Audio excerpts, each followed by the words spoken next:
Today's moment in history is brought to you by thisdayinbaseball.com, celebrating baseball's greatest moments from Doubleday to present day, one day at a time.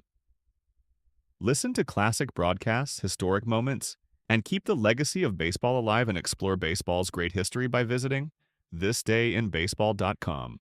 Today's broadcast is brought to you by ClassicBaseballBroadcasts.com, your one-stop destination for thousands of authentic, vintage radio game broadcasts, interviews and highlights. Red Barber, Mel Allen, Vin Scully, Ernie Harwell, Kurt Godey are just a few of the Ford Frick Award-winning voices. There are hundreds more that will bring back childhood memories from back in the day when the game was always on.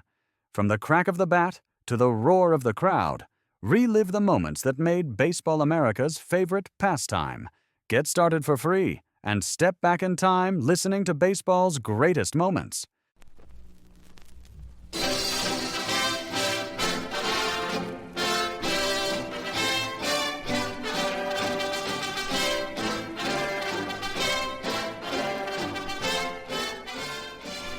This is Jimmy Powers coming your way with another Grantland Rice story.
Hello there, Jimmy Powers speaking and coming your way once again transcribed. Today's story is another chapter from the Grantland Rice bestseller, The Tumult and the Shouting.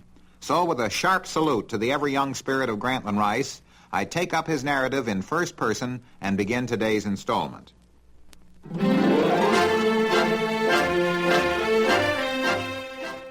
Earlier in this series, I told you about my all-time pitchers, in fact 4 of them. In no special order, they were Cy Young, Walter Johnson, Grover Alexander, and Christy Mathewson, all right-handers. Perhaps it's because I knew him better than any of the others, but in my book, Mathewson of the New York Giants was the greatest pitcher I ever saw. If your dad or perhaps your granddad was around and following baseball in the early 1900s, ask him about Matty. I knew Matty not only as a superb pitcher, but as a close personal friend. I first met him in 1905 when we were both 25. But I came to know him far better after I arrived in New York in 1911 as a member of the sports staff of the Evening Mail. Mathewson was a big man, about 6 feet tall and 190 pounds. Matter of fact, he was built along the lines of today's other great modern right-hander named Robin Roberts of the Phillies. A graduate of Bucknell University, Matty was just a little bit better at all games than anybody else. He played chess and checkers and poker better, for example, and usually drew in most of the pots. He was smart-looking and well-dressed. Mathewson had an unusual but sound idea concerning the alibi. An alibi is sound and needed in all competition, he said.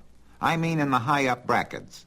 One of the foundations of success in sport is confidence in yourself. You can't afford to admit that any opponent is better than you are. So, if you lose to him, there must be a reason, a bad break. You must have an alibi to show why you lost. If you haven't one, you must fake one. Your self-confidence must be maintained.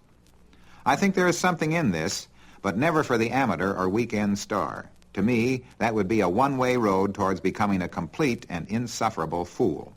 However, devote your life and your living to a sport, be it baseball or golf, and this approach might stand up. Had Sam Snead more of it after blowing that horrible 8 on the 18th hole in the 1939 Open at Philadelphia, he might have won the Open title years ago. Hogan, on the other hand, has a good deal of this attitude, although I'm not sure he realizes it when discussing his own game. Matty's philosophy concerning the alibi went farther, which to me was the saving grace of his primary thesis. Always have that alibi, he continued, but keep it to yourself. That's where it belongs. Don't spread it around. Lose gracefully in the open. To yourself, lose bitterly, but learn. You can learn little from victory. You can learn everything from defeat. He was the smartest, all the way around. In the 1905 World Series against the Athletics, during the 6 days he pitched and won 3 games, all via shutouts. Mathewson was the greatest pitcher I ever saw. The games were played in October. I believe he could have continued pitching shutouts until Christmas. The A's got 13 singles off him in 3 games. In those games, Matty said later, I had everything you need. Almost as much speed as Johnson, a curve that broke as I wanted it to, and perfect control. The next 2 years, in 1906 and 1907, he had a bad arm. He worked on his fadeaway. In 1908, he won 37 games for the Giants and saved at least 12 others, being responsible for at least 50 Giant victories. He was either pitching or in the bullpen all year. When I pitched that extra playoff game against the Cubs, he told me much later, my arm was so sore and stiff I needed an hour's warm-up. I could barely lift it. In that game, Cy Seymour's failure to play deep for Joe Tinker, as Matty wanted him to do, cost the Giants the flag, for Tinker's triple was the decisive blow. I recall another thing about Christy Mathewson. Since he pitched most of the time, he learned to coast. He would get 4 or 5 runs ahead and then loaf. Let the infielders and outfielders do part of the work, he'd say. He could loaf and then tighten at a moment's notice. He had no interest in the earned run department. The game alone counts, he remarked. I'd rather win 9-7 than lose 1-0. So when I get ahead, I try to rest my arm. This would have meant nothing under the modern situation where a lead of 3 or 4 runs can be wiped out in an inning. It was different in the day of the dead or unrubbered ball. In 1908, when Matty won 37 games, with any breaks, he could have easily won 43 or... Today's Moment in History is brought to you by thisdayinbaseball.com, celebrating baseball's greatest moments from Doubleday to present day, one day at a time. Listen to classic broadcasts, historic moments, and keep the legacy of baseball alive and explore baseball's great history by visiting thisdayinbaseball.com. 44. Mathewson, Grover Alexander, Cy Young, and Walter Johnson were entirely different types.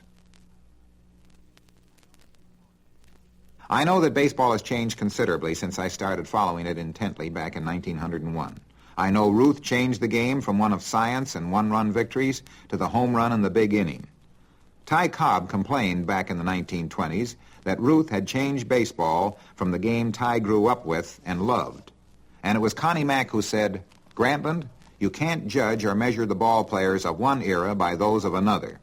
From 1900 to 1920, baseball was an entirely different game from the game we now know.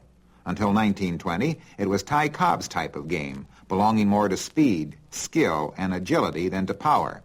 They played with a dead ball, so it was a day of base running.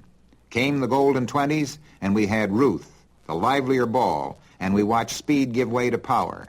You simply can't match 2 entirely different games calling for dissimilar skills. An outfield composed of Cobb, Speaker, and Ruth, even with Ruth, would lack combined power of DiMaggio, Musial, and Williams.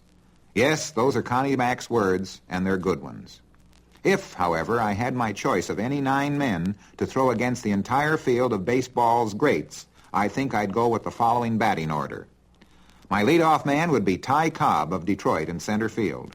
Cobb's mark of 4,191 base hits will never be approached, nor will another mortal bat over 300 for 23 consecutive years. Ty had too much of the eternal will to win, plus all physical attributes. Batting second would be Honus Wagner of Pittsburgh, my shortstop. Wagner, big, broad, bow-legged, covered his territory like a high-speed octopus, gobbling up everything with those enormous hands. He hit .300 or much higher for 14 of 18 years. My number 3 man in this all-time batting order? Who else but Babe Ruth? The Yankee right fielder is set, and if my pitcher should come up with a lame arm, I could use Babe, a truly great southpaw of any generation. But I must go with Ruth for his power, his 714 homers in 17 years. Fast for his size, defensively, Babe threw strikes from the outfield. Cleanup hitter on this team is Lou Gehrig, Joe McCarthy's all-time hustler and cleanup slugger during those famous Murderers Row years. Indestructible, reliable, Gehrig may not have been the fanciest glove man at first base, but he was awfully good. Hitting fifth is Cleveland's all-time second baseman, Napoleon Lajoie, great clutch hitter and certainly the most graceful and effective infielder of the early 1900s.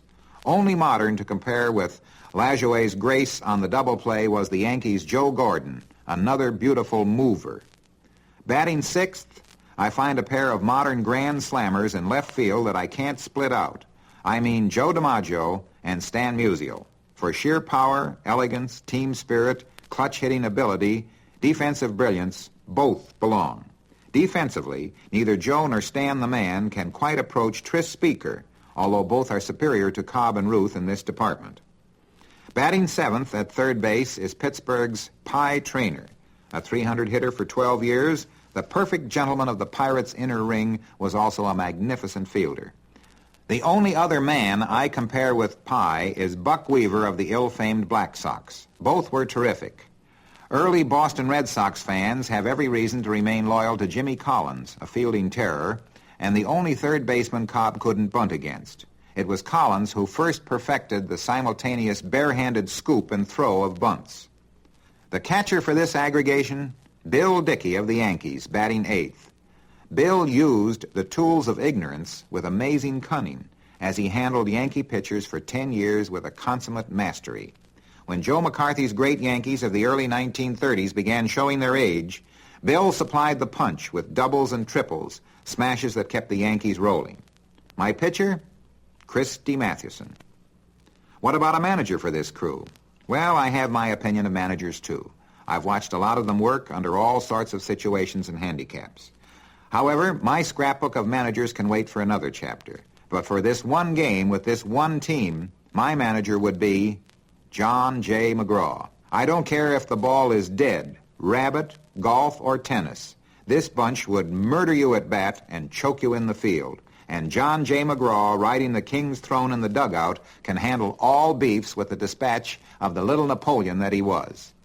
Well, the clock tells me we're fresh out of time, so until next we meet, this is Jimmy Powers saying, transcribed, I'll be seeing you.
Today's Moment in History is brought to you by thisdayinbaseball.com, celebrating baseball's greatest moments from Doubleday to present day, one day at a time. Listen to classic broadcasts, historic moments, And keep the legacy of baseball alive and explore baseball's great history by visiting thisdayinbaseball.com.